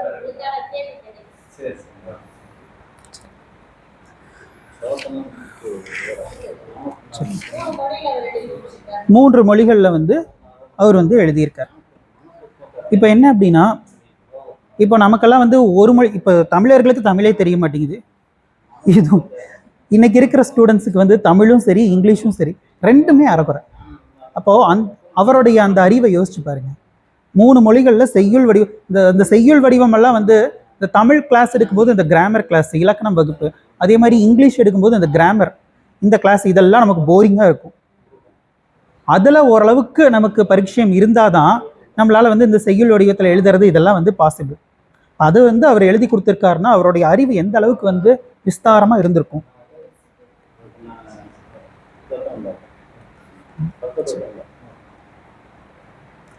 அப்போ அது மாதிரி நம்ம வந்து எனக்கு வந்து புரிய மாட்டேங்குதே அப்படின்னு சொல்லி கவலைப்பட வேண்டிய அவசியமே கிடையாது.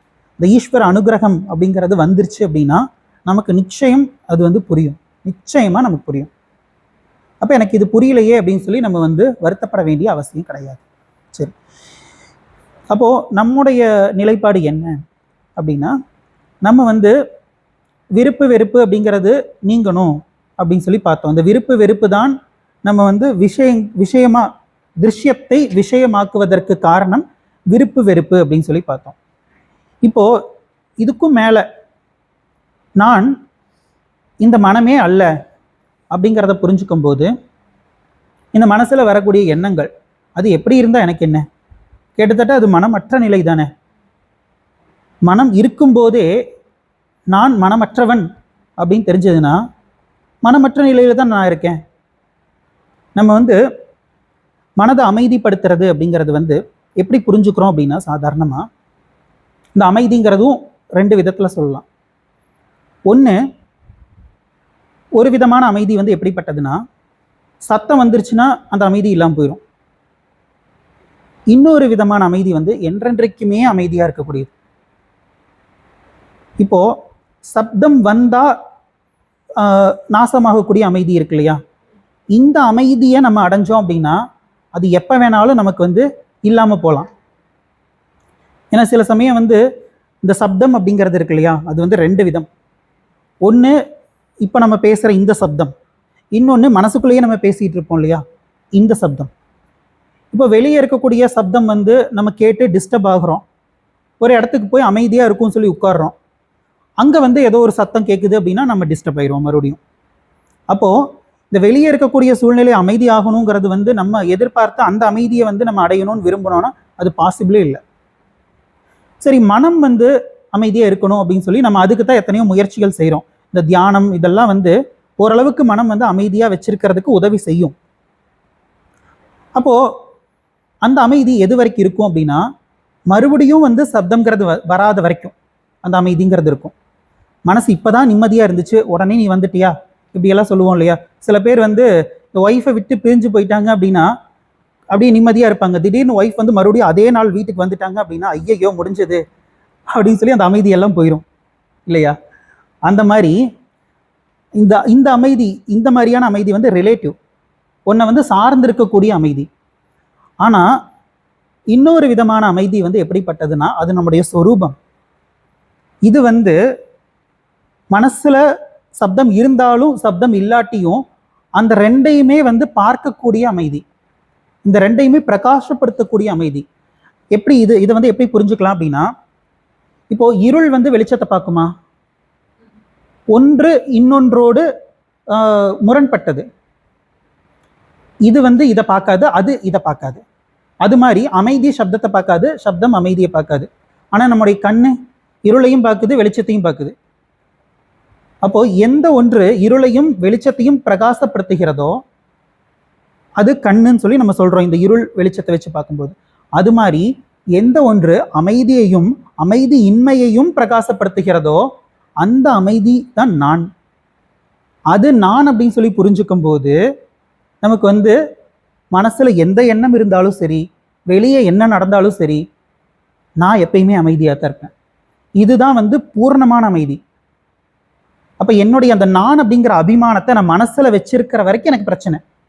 ஆனா அதுக்குன்னு சொல்லி மனசை வந்து நான் அமைதிப்படுத்தாமையே வந்து என்னுடைய சொரூபம் அமைதிங்கிறத நான் கண்டுபிடிப்பேன் அப்படின்னா அதுவும் வந்து நாட் பாசிபிள். ஓரளவுக்காச்சும் அமைதிப்படுத்தணும். இதுக்கு வந்து குருபரானந்த சுவாமிஜியோடைய குரு, அவர் பேர் வந்து பரமார்த்தானந்த சுவாமிஜின்னு சொல்லி பேர். அவங்க வந்து ஒரு கதை சொல்லுவாங்க. ஆக்சுவலாக சுவாமிஜியோடைய பகவத்கீதை வகுப்பு, அந்த வகுப்பு எடுக்கிறதுக்கு முன்னாடி வந்து சுவாமிஜியோடைய குருஜி அவர் வந்து ஒரு டாக் கொடுத்துருப்பார், ஸ்பீச் கொடுத்துருப்பார். அந்த ஸ்பீச்சில் சொன்ன ஸ்டோரி என்ன அப்படின்னா, சிம்பிளாக சொல்லிடுறேன். என்னன்னா, நம்ம வந்து வருத்தத்தில் இருக்கோம் அப்படின்னா எல்லாருமே சந்தோஷத்தை தான் விரும்புகிறோம். இப்போ இந்த சந்தோஷம் திருப்தி அப்படிங்கிறது வந்து என்ன மாதிரியான மனநிலையில் இருக்கும்போது நம்ம அச்சீவ் பண்ண முடியும் அப்படின்னா, நல்லா சந்தோஷமாக இருக்கிற நிலையில் நம்மளால் வந்து மனசை அமைதிப்படுத்துறதுக்கான அந்த வழிமுறைகளில் வந்து நம்ம போக மாட்டோம். ஏன்னா நான் இப்போ சந்தோஷமாக இருக்கேன், எதுக்காக இதை தேடி போகணும் அப்படின்னு சொல்லி விட்டுருவோம். அதே மாதிரி மனசு வந்து ரொம்ப வருத்தத்தை இருக்கும்போது நமக்கு வந்து ஒரு அந்த அந்த வருத்தத்தை அனுபவிச்சுட்டு இருப்போம். அப்போ அந்த சமயத்துலையும் வந்துட்டு கொஞ்ச நேரம் போகட்டும் அப்படின்னு சொல்லி நம்ம வந்து இந்த அமைதிப்படுத்துறதுக்கு என்ன சொல்யூஷனோ அதை வந்து நாட மாட்டோம். இது ரெண்டுமே இல்லாமல் மனசு வந்து சமநிலையில் இருக்கணும். அப்போ தான் நம்ம வந்து ஏதாச்சும் ஒரு முயற்சியில் ஈடுபடுவோம். இதுக்கு வந்து என்ன கதை சொல்லுவார் அப்படின்னா, ஒரு நாட்டில் வந்து ஒரு ஒரு விசித்திரமான ஒரு பழக்கம் என்ன அப்படின்னா, அந்த நாட்டில் யார் வேணாலும் ராஜாவாகலாமாமா. யார் வேணால் ராஜா ஆகிக்கலாம். ஆனால் 5 வருஷம் தான் ராஜாவாக இருக்க முடியும். 5 வருஷம் கழித்து என்ன பண்ணிடுவாங்க அப்படின்னா, ஒரு காட்டில் கொண்டு போய் விட்டுருவாங்க. அந்த காட்டில் வந்து சிங்கம் புலி எல்லாம் இருக்கும், திரும்பி வர முடியாது. அந்த மாதிரி ஒரு காட்டில் கூட்டிகிட்டு போய் விட்டுருவோம். அவன் வந்து அங்கே போனால் 5 நிமிஷத்தில் செத்துருவான். இப்போ இதையும் ஒத்துக்கிட்டு சில பேர் வந்து நான் ராஜாவாக இருக்கேன் அப்படின்னு சொல்லிட்டு வருவாங்க. மொதல் வருஷம் நல்லா சந்தோஷமாக இருப்பாங்க. அப்புறம் கொஞ்சம் கொஞ்சமாக அந்த நாள் ஆக ஆக இந்த ஞாயிற்றுக்கிழமை முடிய நமக்கு எப்படி இருக்கும், அது மாதிரி அவங்களுக்கு அந்த 5 வருஷம் முடிய அவங்களுக்கு வந்து அப்படியே பயமாக இருக்கும். அப்புறம் அந்த 5ஆவது வருஷம் முடியும் போது அவங்களை காட்டுக்கு கூட்டிகிட்டு போகிறப்போ அப்படியே பயங்கர டென்ஷனில் இருப்பாங்க, வரமாட்டேன்னு சொல்லி அழுவாங்க. இப்படியெல்லாம் வந்து நடக்கும். இப்படி வந்து வரிசையாக நிறைய ராஜா வந்து செத்து போயிடுறாங்க. கடைசியில் ஒரு ராஜா, அவர் தான் இன்டெலிஜென்ட்டான விவேக புத்தியுடைய ராஜா, இவர் வர்றாரு. இவர் மொதல் வருஷம் சந்தோஷமாக இருக்கார், 2வது வருஷமும் சந்தோஷமாக இருக்கார். போக போக அவருடைய சந்தோஷம் கூடிக்கிட்டே தான் போகுது. இதை பார்த்து இவங்களுக்கெல்லாம் ஒன்றும் புரியல. எப்படி இவர் வந்து ஒருவேளை செத்தாதான் சந்தோஷம் நினைக்கிறாரா, என்ன இது நமக்கு ஒன்றும் புரியலையே அப்படின்னு சொல்லி அவங்க வந்து அவர்கிட்டே கேட்டுருவாங்க. அதுக்கு முன்னாடி என்ன நடக்கும் அப்படின்னா, அவர் வந்து ஒரு ஓட்ட கப்பலில் வந்து கூட்டிகிட்டு போவாங்க. இவர் வந்து நான் ராஜா, என்ன இந்த கப்பல்லையா கூட்டிகிட்டு போவீங்கன்னு சொல்லி ஒரு நல்ல நீட்டாக இருக்கிற ஒரு கப்பல் வந்து எடுத்துகிட்டு வா அப்படின்னு சொல்லி சொல்லுவார். அப்புறம் சாகர் நேரத்தில் இவர் என்ன இப்படியெல்லாம் ஆசைப்படுறாரு அப்படின்னு சொல்லி இவங்களுக்கு கன்ஃபியூஷனாக இருக்கும். அப்புறம் கேட்பாங்க, என்னதான் பண்ணி வச்சுருக்கீங்க, என்னதான் பண்ணி வச்சுருக்கீங்க அப்படின்னு சொல்லி கேட்கும்போது அப்புறம் அவர் சொல்லுவார், இந்த 5 வருஷம் நான் தானே ராஜாவாக இருந்தேன், என்னுடைய கண்ட்ரோலில் தானே எல்லாமே இருந்துச்சு, நீங்கள் எங்கே கூட்டிகிட்டு போய் விடுவீங்கிறது எனக்கு தெரியும்ல, அந்த இடத்த நான் நாடாக மாற்றிட்டேன் அப்படின்னு சொல்லுவார். இப்போ நான் பதவி ஏற்றுக்கிறதுக்காக தான் போயிட்டுருக்கேன் அப்படிம்பார். அங்கே போய் அவர் ராஜா. அந்த மாதிரி நம்ம வந்து எல்லா சூழ்நிலையிலையும் ராஜாவாக இருக்கணும் அப்படின்னா இந்த மனம் வந்து எப்போ ஓரளவுக்கு அமைதியாக இருக்கோ அந்த நிலையில் முயற்சி பண்ணால் மட்டும்தான் முடியும். பயங்கரமான துக்கத்தில் இருக்கும்போது நம்ம உடனே பிரேக் விடுறது இந்த வேதாந்தம் கிளாஸுக்கு தான். இங்கே பாருங்க, நான் கொஞ்ச நாள் வந்து பிரேக் எடுத்துக்கிறேன், எனக்கு நிறைய ப்ராப்ளம்ஸ் இருக்குது இப்படி சொல்லிடுவோம். ஒரு 2 மாதம் பிரேக் இப்படி சொல்லிடும். அந்த 2 மாதங்கிறது 2 வருஷம் கூட ஆயிரும். எனக்கு நிறைய ப்ராப்ளம்ஸ் இருக்குது, உனக்கு ப்ராப்ளமே இல்லை, நீ பிறக்கவே இல்லைன்னு சொல்லிட்டு இருக்கோம். அப்படி இருக்கும்போது எனக்கு இத்தனை பிரச்சனை இருக்குது அப்படின்னு சொல்லி நம்ம ஆக்சுவலாக சம்சாரத்துலேருந்து விடுபடணுங்கிறதுக்காக தான் வந்திருக்கோம். அந்த சம்சாரத்தையே காரணம் காட்டி நம்ம போகிறோம் அப்படின்னா எப்பேற்பட்ட புத்திசாலியாக இருப்போம். அப்போது மனம் வந்து ஓரளவுக்கு சமநிலையில் இருக்கணும். அதுக்கான அந்த உபாயங்களை தான் வந்து இதில் கொடுக்குறார். அப்போ இது வந்து முழுமையான மோட்சம் அப்படின்னு சொல்லியும் நம்ம வந்து எடுத்துக்க முடியாது. அதே சமயம் இதை நான் விட்டுட்டு நான் இதை நான் வந்து வெறும் ஞானத்தை மட்டுமே கேட்டுட்ருக்கேன் அப்படின்னாலும் அது சித்தி ஆகாது, நமக்கு புரியாது. அப்போ அது புரியணும் அப்படின்னா இது வேணும், அதுக்கு முன்னாடி இருக்கிறது வேணும். இப்போ வைராக்கியம் வேணும்னு சொல்கிறோம், எனக்கு வைராக்கியமே இல்லை, என்ன பண்ணுறது அப்படின்னா வைராக்கியத்தை அடையிறதுக்கு என்ன பண்ணணுமோ அதை பண்ணு. சரி, அதுவும் இல்லைன்னா என்ன பண்ணுறது? அதுக்கு என்ன பண்ணணுமோ அதை பண்ணு. விவேகம், வைராக்கியத்துக்கு விவேகம் வேணும். இப்போ விவேகத்துக்கு என்ன வேணும்? புண்ணியம் வேணும். புண்ணியத்துக்கு என்ன பண்ணணும் அப்படிங்கிறத இதில் சொல்ல போகிறார். அப்போது 2வது அத்தியாயத்தில் நிறைய சாதனைகள் சொல்ல போகிறார். அது போக மிக முக்கியமான இந்த யோக சூத்திரத்திற்கே அச்சாணியாக விளங்கக்கூடிய என்னது அஷ்டாங்க யோகம், அது வந்து இதில் தான் சொல்கிறார். அஷ்டாங்க யோகம்ங்கிறது அஷ்டாங்க யோகம். 8 யமம் நியமம் இதெல்லாம் நீங்கள் கேள்விப்பட்டிருப்பீங்க. யமம் நியமம் ஆசனம் பிராணாயாமம் பிரத்யாகாரம் தாரணம் தியானம் சமாதி. இதில் வந்து இந்த தாரணா தியானம் சமாதி இந்த 3 வந்து அடுத்த பாதத்தில் சொல்லுவார். அது ஏங்கிறது நம்ம அந்த அந்த பாதம் வரும்போது பார்த்துக்கலாம். அதுக்கு முன்னாடி இருக்கக்கூடிய முதல் 5, இந்த 5ம் வந்து இதில் கடைசியாக சொல்லுவார். இப்போ அதுக்கு முன்னாடி வந்து இன்னும் நிறைய விஷயங்கள் அவர் பேச வேண்டியது இருக்குது. அதெல்லாம் சொல்லிட்டு அதுக்கப்புறமா இந்த அஷ்டாங்க யோகம் இது வந்து மிக மிக முக்கியமானது. இந்த அஷ்டாங்க யோகம்ங்கிறது வந்து அதாவது இப்போ யமம் அப்படின்னு சொல்லி சொல்கிறோம். இந்த யமத்துக்குள்ளே 5 விஷயம் வரும். அந்த 5 விஷயத்தை வந்து நம்ம அடையிறதுக்கு அதுக்கு ஒன்று பண்ண வேண்டியது இருக்கும். அது அவ்வளோ சாதாரண விஷயமா இருக்காது. அந்த 5 விஷயத்தை அடையிறதுக்கு தடைகள் அப்படின்னு சொல்லி வரும். அந்த தடைகளை வந்து பிரிப்பாங்க. நம்ம வந்து 3 விதமான தடைகள் சொல்லி சொல்லுவோம் இல்லையா? ஆதி ஆத்மிகம், ஆதி தெய்வீகம், ஆதி பௌதிகம் அப்படின்னு சொல்லி. ஒவ்வொரு தடையும் 3 பிரிக்கும் போது என்ன ஆகும்? 9 வந்துடும். அந்த 9ஐயும் இன்னும் கேட்டகரைஸ் பண்ணுவாங்க. அப்படி கேட்டகரைஸ் பண்ணால் இது வந்து போயிட்டே இருக்கும். தடைகள் எந்த விதத்தில் வேணாலும் வரும். ஆனால் எந்த தடைகள் வந்தாலுமே நம்ம தடையாக இல்லாமல் இருந்தோன்னா போதும். அந்த தடையை ஜெயிக்கிறது தான் மிகப்பெரிய ஒரு சவால் நமக்கு. அதனால தான் இந்த ஓம் சாந்தி சாந்தி சாந்தின்னு சொல்லும்போது அந்த ஃபஸ்ட்டு சாந்திங்கிறத வந்து கொஞ்சம் தூரம் இழுக்கிறோம். அந்த சாந்திங்கிறது கொஞ்சம் லாங்காக சொல்லுவோம். ஏன்னா எனக்கு நான் தான் பிரச்சனை, அந்த பிரச்சனையை கொஞ்சம் அந்த சாந்தி வந்து எனக்கு கொஞ்சம் கொடு அப்படின்னு சொல்லி அதை லாங்காக கேட்டுட்டு அதுக்கப்புறம் மற்ற பிரச்சனைகள் கொஞ்சம் ஷார்ட்டாக சொல்கிறோம். சரி, அப்போ இந்த 2வது பாதத்தில் வந்து முதல் சூத்திரத்தை மட்டும் நம்ம இப்போ ஆரம்பிக்கலாம். அதுவும் வந்து முழுசாக பார்க்க வேண்டாம், நமக்கு நேரம் ஆயிடுச்சு. ஓரளவுக்கு ஒரு இன்ட்ரொடக்ஷன் மாதிரி பார்த்துட்டு அதுக்கப்புறமா நம்ம அடுத்த வகுப்புல இருந்து விரிவாக பார்க்கலாம். இப்போ இதில் வந்து முதல் சூத்திரம் வந்து என்ன அப்படின்னா தபக ஸ்வாத்தியாயக ஈஸ்வர பிரணிதானானி கிரியாயோக. இப்போ இதில் கிரியாயோகம் அப்படிங்கிற ஒரு வார்த்தை, இந்த வார்த்தையை வந்து நீங்கள் ஏற்கனவே கேள்விப்பட்டிருப்பீங்க. கிரியாயோகம், கிரியா அப்படின்னா என்ன அர்த்தம்? செயல், செயல். அப்போ செயல் மூலமாக செய்யக்கூடிய யோகத்துக்கு என்ன பேரு? செயல், கர்மயோகம். அப்போ கர்மயோகம்ங்கிறது தான் என்னது? கிரியாயோகம். இந்த கிரியாயோகம்ங்கிறது தான் வந்து மேக்சிமம் சொல்லுவாங்க. பகவான் தான் வந்து இந்த டைட்டில் வச்சு விட்டார், கர்மயோகம்ங்கிற அந்த டைட்டில். அது வந்து பிரசித்தி ஆயிடுச்சு. நம்ம கீதையில் வந்து கர்மயோகம் சொல்லி பார்க்கறதுனால இந்த கிரியாயோகம்ங்கிறது மறைஞ்சு கர்மயோகம் பிரசித்தி ஆயிடுச்சு. பகவான் மாதிரியே அது பிரசித்தி ஆயிடுச்சு. சரி, அப்போ நம்ம வந்து வேதாந்தத்தில் இதுதானே பார்க்குறோம். அப்போது பதஞ்சலி வந்து நமக்கு எதிரான ஆளா? நம்ம ஆளா? நம்ம ஆள் தான். ஏன்னா அவர் நிர்பீஜ சமாதி, பீஜம் இப்படியெல்லாம் பேசினார். இந்த பீஜம் அப்படிங்கிறது வந்து அது மீண்டும் சம்சாரத்தை தரக்கூடியது அப்படின்னு சொன்னார். பீஜம்னா என்ன? விதை அப்படின்னு அர்த்தம்.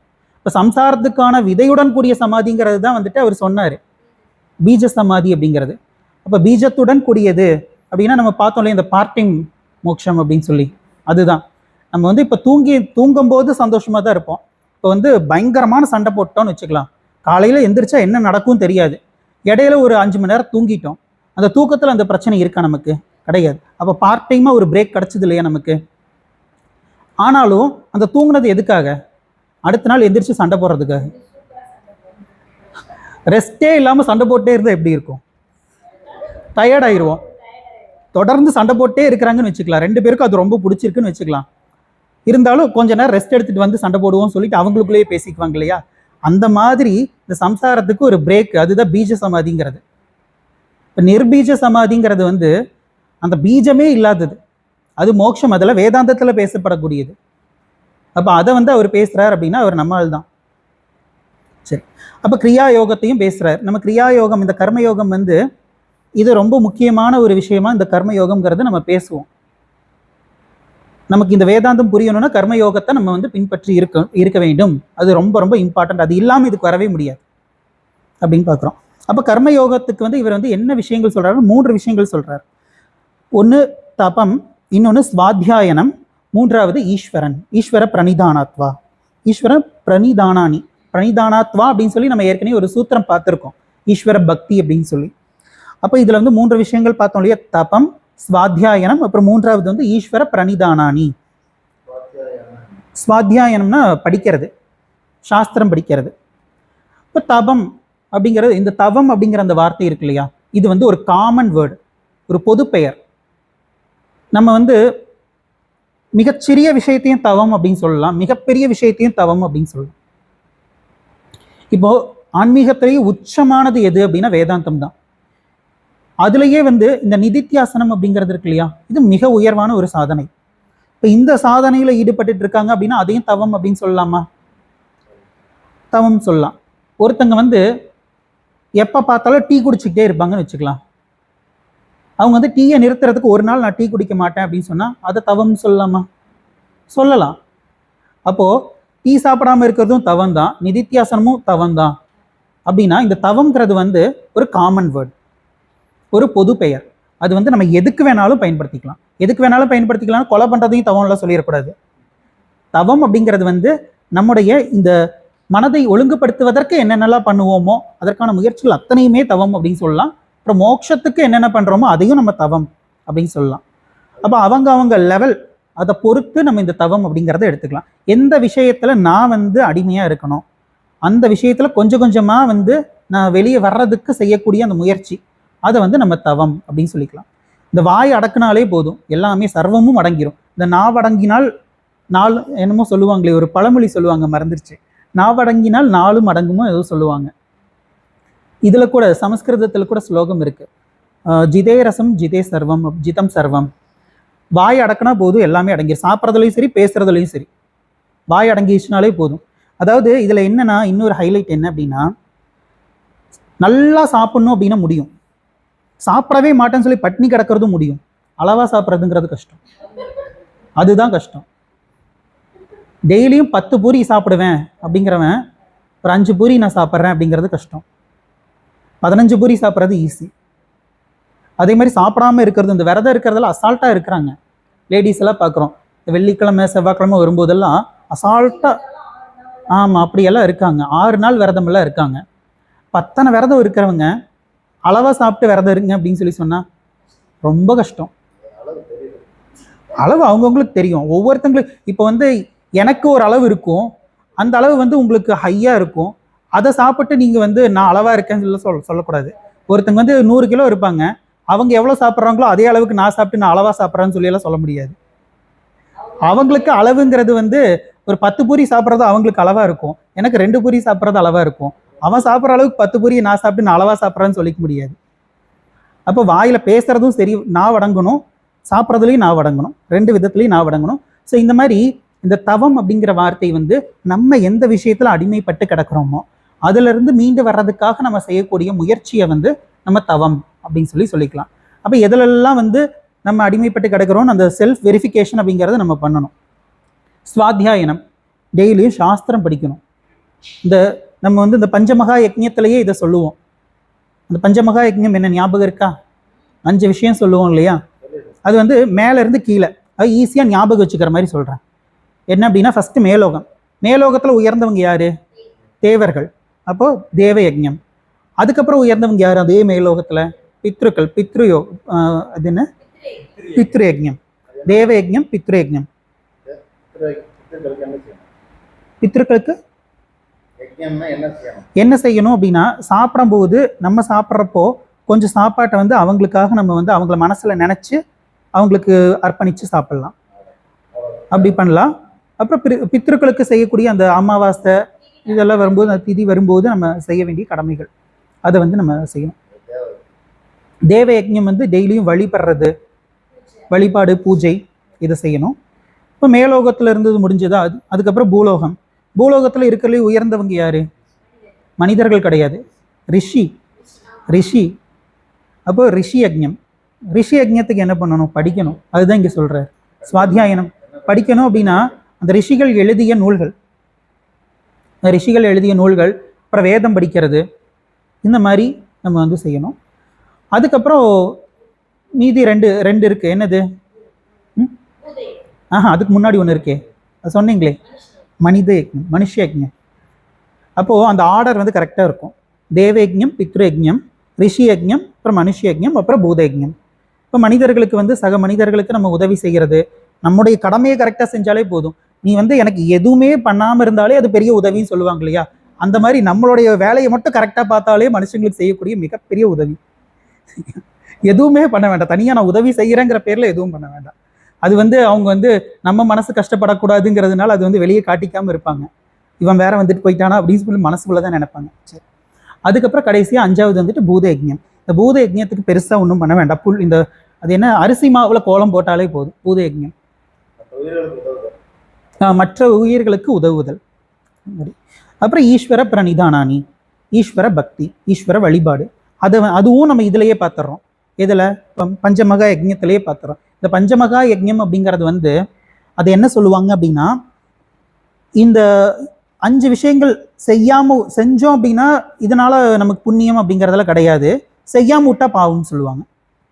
எப்படின்னா, இதுக்கு வந்து எக்ஸாம்பிள் என்னன்னா, இந்த ஸ்கூல்ல வந்து ஸ்டூடெண்ட்ஸ் வரும்போது அட்டெண்டன்ஸ் எடுப்பாங்க இல்லையா? டெய்லியும் ஸ்கூலுக்கு வந்துட்டு இருக்கான் அப்படிங்கிறதுனால அவனை கூப்பிட்டு பாராட்டுவாங்களா? ஆனால் வரலன்னா திட்டுவாங்கல்ல? அது மாதிரி நம்ம வந்து இதை செய்யறதுனால அப்ரிசியேஷன்ல எதுவும் கிடையாது, செய்யலைன்னா டிப்ரிசியேஷன், தேய்மானம், தேய்ச்சி விட்டுருவாங்க. அதுவும் பித்ருக்களுடைய பாவத்தை வாங்கக்கூடாது அப்படின்னு சொல்லுவாங்க ஜென்ரலா. சரி, இப்போ இந்த 2வது சாதனா பாதத்துல வந்து இந்த மாதிரி வந்து ஆரம்பிக்கிறார். இதுக்கப்புறம் வந்து கிளேஷங்கள் அப்படின்னு சொல்லி பஞ்ச கிளேஷங்கள் பத்தி சொல்லுவார். பஞ்ச கிளேஷங்கள் என்னென்னங்கிறது வந்து அடுத்தடுத்த சூத்திரங்கள்ல பஞ்ச அப்படின்னா 5 விதமான கிளேஷங்கள். இதையும் நம்ம வந்து ஏற்கனவே வந்து முதல் பாதத்திலேயே பார்த்தோம். பஞ்ச கிளேஷங்களுக்கு அப்பாற்பட்டவர் ஈஸ்வரன் அப்படின்னு சொல்லி பார்த்தோம். இப்போ பஞ்ச கிளேஷங்களுக்கு அப்பாற்பட்டவர்னா இப்போ மனிதர்களுக்கு பஞ்ச கிளேஷங்கள்ங்கிறது இருக்கு. இப்போ அந்த பஞ்ச கிளேஷங்கள் என்னென்ன அப்படிங்கிறத ஒவ்வொன்றும் ஒவ்வொரு சூத்திரத்தில் விளக்குவார். நம்ம அதில் வந்து சும்மா ஷார்ட்டாக பார்த்துருப்போம். அறியாமை அந்த மாதிரி எல்லாம் ஒரு 5 விஷயங்கள் இருக்கும். இந்த உயிர், பயம், இப்படியெல்லாம் பார்ப்போம். இது வந்து இதில் ரொம்ப விரிவாக சொல்லியிருப்பார். அதை நம்ம வந்து இனிமே பார்க்க இருக்கோம். அதுக்கப்புறமா வந்து இந்த அஷ்டாங்க யோகம் பற்றி சொல்லுவார். நம்ம வந்து இந்த வகுப்பை இதோட நிறைவு செய்யலாம். ஓம் பூர்ணமத பூர்ணமிதம் பூர்ணாத் பூர்ணமுதச்யதே பூர்ணஸ்ய பூர்ணமாதாய பூர்ணமேவாவசிஷ்யதே. ஓம் சாந்தி சாந்தி சாந்தி. ஹரி ஓம் ஸ்ரீ குருப்யோ நமः. ஹரி ஓம். ரமண மகரிஷி +2 படிச்சிருக்காரா?